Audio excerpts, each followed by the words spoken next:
ఒక్కొక్కళ్ళు మల్లెపూలు ఇస్తే కొంత తలలో పెట్టుకుంటే కొంత ఎక్కడో పెట్టుకుంటారు. హరీష్ శంకర్ని వాడుకునేవాడికి తెలుస్తుంది హరీష్ శంకర్ పవర్ ఏంటో. వాడుకోనేవాడు ఎక్కడో పెట్టుకుంటే మనం ఏం చేస్తాం దానికి. ఇప్పుడు మల్లెపూలు ఉంటాయి, కొందరు తలలో పెట్టుకుంటారు, కొందరు దేవుడి దగ్గర పెడతారు, కొందరు ఇంకెక్కడో పెడతారు. మా హరీష్ శంకర్ అనే ఒక డైమండ్ని ఎక్కడో పెడుతున్నారు. హరీష్ శంకర్ అనేవాడు నాకు వస్తే, హరీష్ శంకర్ అనేవాడు ఎక్కడితే ఆ పువ్వు అనేవాడిని ఎట్లా నేను చూపిస్తాను. నేను హరీష్ శంకర్ అనేవాడిని అద్భుతంగా ఒక సీసాలో అద్భుతమైన సీసాలో సారా పోతే సారా సీసా అవుద్ది, పాలు పోతే పాలు సీసా, అమృతంతో అమృతం సీసా అవుద్ది. హరీష్ శంకర్ అనేవాడు సీసాలు అంటాడు.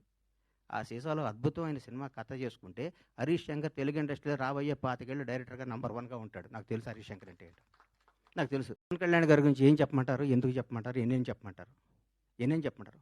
ఒక గొప్ప మానవత్వం గల వ్యక్తి, ఒక నిజాయితీ గల నిబద్ధత గల వ్యక్తి, నీతివంతుడు.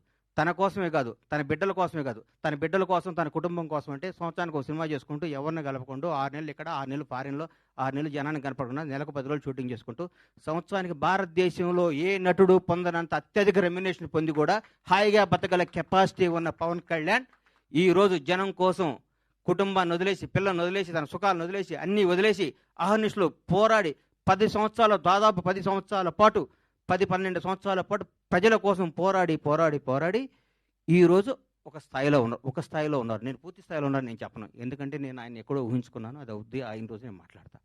పవన్ కళ్యాణ్ ఒక నిబద్ధత గల వ్యక్తి, నిజాయితీగా బతికే మనిషి, నీతిగా బతికే మనిషి. Please subscribe BCN channel. Please subscribe BCN channel.